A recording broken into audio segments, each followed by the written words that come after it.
नमस्कार, मैं हूं निश्चित दुबे। आप देख रहे हैं कैपिटल टीवी। प्रधानमंत्री के अपील के बाद बीजेपी शासित राज्यों में मुख्यमंत्रियों ने अपने काफिले में कटौती कर दी है। गाड़ियों की संख्या काफी हद तक कम हो गया है और इसी दौर में अगर देखा जाए तो बिहार से भी यही तस्वीरें सामने आ रही है। सम्राट चौधरी भी अपने काफिले में कटौती किए हैं। पहले उनकी गाड़ियां 17-18 हुआ करती थी काफिले में, लेकिन अभी आप देखेंगे कि सिर्फ 2 गाड़ियों से ही सम्राट चौधरी चल रहे हैं। और इस बीच एक और तस्वीर सामने आई है जहां पर सम्राट चौधरी सचिवालय तक पहुंच रहे हैं, पैदल चल के जा रहे हैं। यानी कि सीधा मैसेज बिहार वासियों को देने की कोशिश है कि पेट्रोल और डीजल के दाम अगर बढ़ गए हैं तो आप अपनी यात्राओं को थोड़ा सा काट दे, यानी कम कर लें। और ऐसे में पेट्रोल और डीजल की जो यूज है उसमें थोड़ी सी आप लिमिटेशन जरूर लेकर के आए। हमारे सहयोगी हर्ष भारद्वाज इस वक्त हमारे साथ है। क्या कुछ तस्वीरें बयां कर रही है? सम्राट चौधरी पैदल चल रहे हैं। बिल्कुल, देखिए, सम्राट चौधरी के अलावा अलग अलग जगह हम देख रहे हैं कि बीजेपी शासित राज्यों का आपने जिक्र किया, तो वहां पर किस तरीके से मुख्यमंत्री या तो पैदल चलते नजर आ रहे हैं या फिर मेट्रो से सफर कर रहे हैं। जो प्रधानमंत्री नरेंद्र मोदी ने अपील की थी कि आप कहीं ना कहीं पेट्रोल डीजल का कम यूज करिए, ईंधन का कम इस्तेमाल करिए और कहीं ना कहीं आपको सोचना होगा 1 साल तक आप सोना चांदी मत खरीदिए। इस अपील का असर अब दिखने लगा है। और तो और हमने बिहार के अंदर जिस तरीके से देखा, जो काफिला अब 2 से 3 गाड़ियों का हो गया है, क्योंकि पिछले दिनों 17 से 18 गाड़ियां हुआ करती थी सम्राट चौधरी के साथ, लेकिन अब 2 से वो 3 हो गई है। और तो और जब सचिवालय तक जा रहे हैं सम्राट चौधरी तो पैदल जा रहे हैं और 1 किलोमीटर का सफर पैदल ही तय किया गया है। हालांकि चाहे फिर तमाम अन्य मंत्रियों, शिक्षा मंत्री ई रिक्शे से पहुंचे हैं और बिहार के तमाम जो अफसर हैं वो साइकिल से पहुंचने का काम कर रहे हैं और सचिवालय के अंदर ये तस्वीर देखने को मिली है। देखिए, जो वैश्विक संकट इस वक्त हम देख रहे हैं, जो इजराइल और ईरान में युद्ध चल रहा है, उस बीच जो ईंधन की कमी है उसको लेकर जो प्रधानमंत्री नरेंद्र मोदी की अपील थी उसका असर ही अब ग्राउंड जीरो पर दिखने लगा है। लेकिन देखिए, सरकार अपने तरीके से लोगों को समझाने का प्रयास कर रही है और सरकार ये बता रही है कि कहीं ना कहीं आपको अब थोड़ी कटौती करनी होगी जब तक सामान्य स्थितियां नहीं हो जाती हैं। इससे पहले भी सामान्य स्थितियां थी और हम आपसे वादा करते हैं कि आगे आने वाले समय में भी सामान्य स्थितियां होंगी। लेकिन इस पर विपक्ष राजनीति कर रहा है और तेजस्वी यादव का भी ट्वीट आया। हालांकि आरजेडी के ऑफिशियल अकाउंट से ट्वीट किया गया और प्रधानमंत्री नरेंद्र मोदी की एक तस्वीर दिखाई गई है जिसमें प्रधानमंत्री नरेंद्र मोदी काजू बादाम खा रहे हैं और लिखा गया है कि आप 5 रुपए क्या कई और रुपए बढ़ा दीजिए, लेकिन आपका काजू बादाम खाना खत्म नहीं होना चाहिए, क्योंकि 5 राज्यों में आपने मेहनत की है और ईडी, सीबीआई और आईटी वाले को लगा रखा है, तो उसको भी आपको बैलेंस करना होगा। ये तमाम बातें आरजेडी की तरफ से कही गई हैं। लेकिन तेजस्वी यादव की तरफ से भी जो महंगाई पर बयान आया है वो यही आया है कि प्रधानमंत्री नरेंद्र मोदी के नेतृत्व में कहीं ना कहीं विकास नहीं हो पा रहा है और भारत पीछे की ओर जा रहा है। जबकि तेजस्वी यादव को ये समझना होगा कि जो वैश्विक संकट इस वक्त हम देख रहे हैं, जो वर्ल्ड सिनेरियो देख रहे हैं, उसको विपक्षी पार्टी को समझना होगा, तेजस्वी को समझना होगा। क्योंकि ऐसा नहीं है कि जब कांग्रेस के केंद्र में सरकार थी तब ऐसी सिचुएशन नहीं हुई थी, ऐसी स्थितियां थी, हमने पहले भी देखा था। चाहे फिर हम अमेरिका की बात करें, क्योंकि अभी ये कहा जा रहा है कि अमेरिका के दबाव में है भारत, कई ऐसी बातें हैं जो चल रही हैं। लेकिन आपने देखा होगा जब कांग्रेस की सरकार केंद्र में थी तो किस तरीके से अमेरिका के साथ जो मीटिंग्स होती थी उसमें भारत खुलकर नहीं बोल पाता था। लेकिन आज स्थितियां पूरी तरीके से बदल चुकी हैं। 2014 के बाद हमने देखा है कि डंके की चोट पर जब एस जयशंकर जाते हैं विदेश मंत्री, तो खास तौर पर वो बताते हैं कि नहीं, भारत कितना अग्रसर है और भारत अपनी पहचान नए तौर पर बना चुका है, महाशक्ति इस वक्त भारत है। तो पहली वाली बात नहीं रही है। इसलिए कहीं ना कहीं विपक्षी पार्टी को समझना होगा कि भारत दबाव में नहीं है, जो वर्ल्ड सिनेरियो बनता है उसके अकॉर्डिंग भारत को फैसले लेना। तेजस्वी प्रसाद यादव इस तरीके का बयान दे रहे हैं, क्या ग्लोबल पॉलिटिक्स और ग्लोबल क्राइसिस को समझ नहीं पा रहे हैं या फिर अपनी भूमिका निभा रहे हैं? वो देखिए, तेजस्वी यादव अभी इसको नहीं समझ पाएंगे, क्योंकि अभी जो बीजेपी के लीडर्स हैं वो कह रहे हैं कि तेजस्वी 9वीं फेल हैं, तो आखिर इस बात को कैसे समझ पाएंगे? अगर कोई पढ़ा लिखा नेता होता तो कहीं ना कहीं इस बात को समझ पाता। ये तमाम बीजेपी नेताओं का कहना है। लेकिन वाकई देखिए, इन चीज़ों को समझना होगा, क्योंकि देखिए, गैस सिलेंडर की जो किल्लत बताई गई थी बिहार के अंदर, उसको भी बढ़ा चढ़ा के बताया गया था। जबकि हम देख रहे हैं कि अब सामान्य स्थितियां धीरे धीरे हो रही हैं और आगे आने वाले समय में थोड़ी दिक्कत आपको जरूर होगी, लेकिन सामान्य स्थितियां हमेशा के लिए रहने वाली हैं। तो कुछ दिक्कतों को आपको उठाना होगा। और विपक्षी पार्टियों का जिक्र करते हैं तो विपक्षी पार्टियों को भी अपने काफिलों को कम कर देना चाहिए, नहीं तो सम्राट चौधरी कभी भी कुटाई कर सकते हैं, कभी भी एक्शन ले सकते हैं। सवाल ये उठता है कि कई बार ऐसा देखा गया हर्जी कि जब भी देश पर संकट आता है और इन लोगों से जब उम्मीद की जाती है कि जनता हमारा सपोर्ट करे, जनता की तरफ से सपोर्ट प्रॉपर मिलता है, लेकिन विपक्ष अपनी राजनीतिक रोटी सेकना शुरू कर देता है। बिल्कुल, देखिए, विपक्ष की एक आदत सी बन गई है। पहले क्या होता था, अभी अगर हम बात करते हैं पहले जब कांग्रेस की सरकार थी या फिर अभी प्रधानमंत्री नरेंद्र मोदी इस वक्त सत्ता पर विराजमान है। होना क्या चाहिए, जब भी हम देखते हैं कि वैश्विक संकट आता है, पहले भी हुआ है, अब इसलिए नहीं हो रहा क्योंकि कांग्रेस विपक्ष में है। पहले जब विपक्षी पार्टियां थी पूरा साथ इसलिए देती थी, जब वैश्विक संकट आता था तो एक टेबल पर बैठा जाता था, सोच विचार किया जाता था कि हमारे देश के लिए क्या अच्छाई हो सकती है।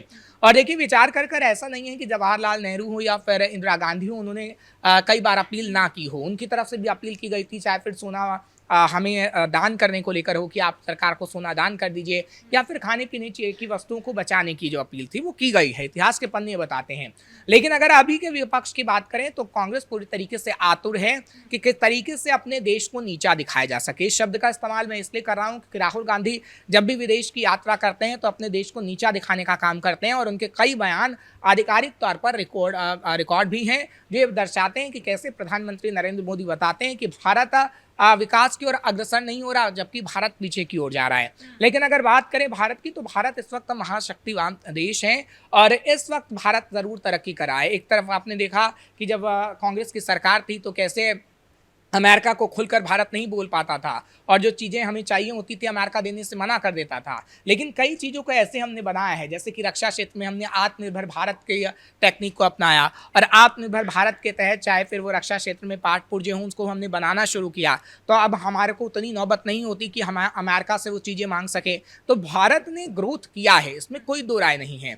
लेकिन जो अभी वैश्विक संकट हम देख रहे हैं उसमें कहीं ना कहीं आपको ये समझना होगा, बिहार की डेमोग्राफी, बिहार की ज्योग्राफी और जो वहाँ के एनवायरनमेंट है, अगर उस कंडीशन से देखा जाए तो पेट्रोल, डीजल, गैस, अगर इन तीनों के रेट हाई हो जाते हैं तो ऐसे में जो आम जनता है वो काफ़ी हद तक परेशान होगी। उनके पास ऑप्शन क्या है? देखिए, अगर हम आम जनता की बात करें तो ऐसा नहीं है कि आम जनता सपोर्ट मोदी सरकार को नहीं कर रही है, क्योंकि पेट्रोल डीजल के जिस तरीके से दाम बढ़े हैं, अगर आम जनता से जब पूछा गया है, मीडिया कर्मी ग्राउंड जीरो पर जा रहे हैं, तो खास तौर पर वो मोदी सरकार का सपोर्ट भी करती नजर आ रही है। और उनकी तरफ से ये कहा जा रहा है कि मोदी सरकार की ने जो अपील की है उसके बाद अगर दाम बढ़े हैं तो ये कहीं ना कहीं देश के लिए ही है, कि जो प्रधानमंत्री नरेंद्र मोदी ने अपील की कि आप बचाइए, ईंधन को बचाइए और सोना और चांदी ना खरीदने की अपील की है, तो हम ये उम्मीद लगाते हैं कि आगे आने वाले समय में हालात पूरी तरीके से सामान्य होंगे और इसमें कटौती भी होगी, क्योंकि 2024 के बाद से हमने देखा है कि सामान्य स्थिर बने हुए थे पेट्रोल डीजल के दाम, और उससे पहले कटौती भी की गई थी। जब लोकसभा के इलेक्शन थे तो पेट्रोल डीजल के दामों में कटौती भी की गई थी। खबरों की शुरुआत की थी सम्राट चौधरी के एक्शन से, खुद ही पैदल चल रहे हैं और ये बड़ा मैसेज देने की कोशिश कर रहे हैं कि आप लोग भी अमल कीजिए जरा इस फैसले पर। सम्राट चौधरी बिहार में क्या कुछ एक्शन ले रहे हैं पीएम की अपील के बाद? देखिए, प्रधानमंत्री नरेंद्र मोदी की अपील के बाद उन्होंने खुद भी अपील की है। जिस तरीके से उनका बयान सामने आया, क्योंकि जब वो पैदल चल रहे थे, जो तस्वीरें हम इस वक्त दिखा रहे हैं, जब सचिवालय वो जा रहे थे तो मीडिया कर्मियों ने भी सवाल किया कि क्या आप बिहार वासियों को मैसेज देना चाहेंगे, तो उन्होंने बड़ा मैसेज यही दिया है कि जो प्रधानमंत्री नरेंद्र मोदी ने अपील की है उस अपील को आप समझिए, क्योंकि शुरुआत हम भी कर रहे हैं। या तो आप साइकिल से दफ्तर जा सकते हैं, क्योंकि देखिए जिस तरीके से बिहार के अंदर चीज़ें लागू की गई हैं और ये कहा गया है कि वर्क फ्रॉम होम ज़्यादा से ज़्यादा करिए, हो सके तो साइकिल से ऑफिस जाइए। और सम्राट चौधरी ने विपक्ष से भी अपील की है, ऐसा नहीं है कि विपक्ष से अपील नहीं की गई है। सम्राट चौधरी का जो बयान सामने आया, उनकी तरफ से विपक्ष को भी ये कहा गया है कि विपक्ष भी इस बात को माने, क्योंकि जो वैश्विक संकट हम देख रहे हैं, और अगर भारत की बात करें तो भारत में अभी इतनी परेशानी नहीं है, लेकिन जो प्रधानमंत्री नरेंद्र मोदी की अपील है वो विपक्ष को भी मानना चाहिए था। लेकिन तेजस्वी यादव की अगर बात करें तो तेजस्वी यादव ने जिस तरीके का ट्वीट किया है प्रधानमंत्री नरेंद्र मोदी की फोटो के बाद, उसको लेकर तेजस्वी पर सवाल खड़े होते हैं। बार बार सवाल ही उठता है कि नहीं आप पब्लिक ट्रांसपोर्ट का यूज़ कीजिए। ऐसे में बस बहुत ज़्यादा सहूलियत वाली ट्रांसपोर्ट के रूप में अगर हम देखा जाए व्हीकल्स है, तो ऐसे में क्या सरकार की तरफ से कुछ एडिशनल बसेस को भी सर्विस में लाया गया है? देखिए, पिछले दिनों ही जब मीटिंग हुई थी सम्राट चौधरी की, जो कैबिनेट मीटिंग हुई थी, उसमें कई बड़े फैसले लिए गए थे। और आपने ठीक कहा कि अगर बसों की संख्या की बात करते हैं तो उसको बढ़ाने की बात भी सम्राट चौधरी की तरफ से की गई थी कि बसों की संख्या को भी बढ़ाया जाएगा, क्योंकि जो पब्लिक ट्रांसपोर्ट है, पब्लिक ट्रांसपोर्ट की जो संख्या होगी उसमें बढ़ोतरी होगी, तभी कहीं ना कहीं आवाजाही और बेहतर हो सकेगी। उस बात को भी रखा गया था और मीटिंग भी ये फैसला भी लिया गया था, और पब्लिक ट्रांसपोर्ट के जरिए ही कहीं ना कहीं लोग एक जगह से दूसरी जगह जाएँ, ये अपील भी खास तौर पर की गई थी।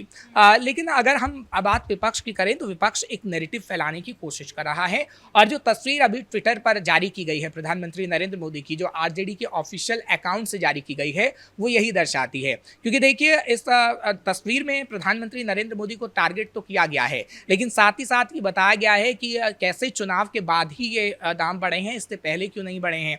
जबकि हम प्रधानमंत्री नरेंद्र मोदी की अपील को सुने तो उस अपील में खास तौर पर यह कहा गया है कि जो वैश्विक संकट है उसके बाद कहीं ना कहीं हमें इस बचत को करना ही होगा।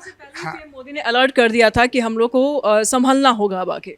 बिल्कुल, प्रधानमंत्री नरेंद्र मोदी ने अलर्ट भी किया था, प्रधानमंत्री नरेंद्र मोदी ने अपील भी की थी और इस अपील को अगर विपक्ष भी माने तो बेहतर होगा। शुक्रिया हर तमाम जानकारियों के लिए। तो प्रधानमंत्री मोदी की अपील के बाद अब बीजेपी शासित राज्यों में भी ये तस्वीरें देखने को मिल रही हैं। बिहार से भी तस्वीरें सामने आई है। सीएम सम्राट चौधरी ने खुद अपने काफिले में कटौती की है और साथ ही साथ खुद पैदल चल करके भी बिहार वासियों को ये बड़ा मैसेज दी है कि अब आपको भी डीजल और पेट्रोल के यूजेस को कम करना होगा।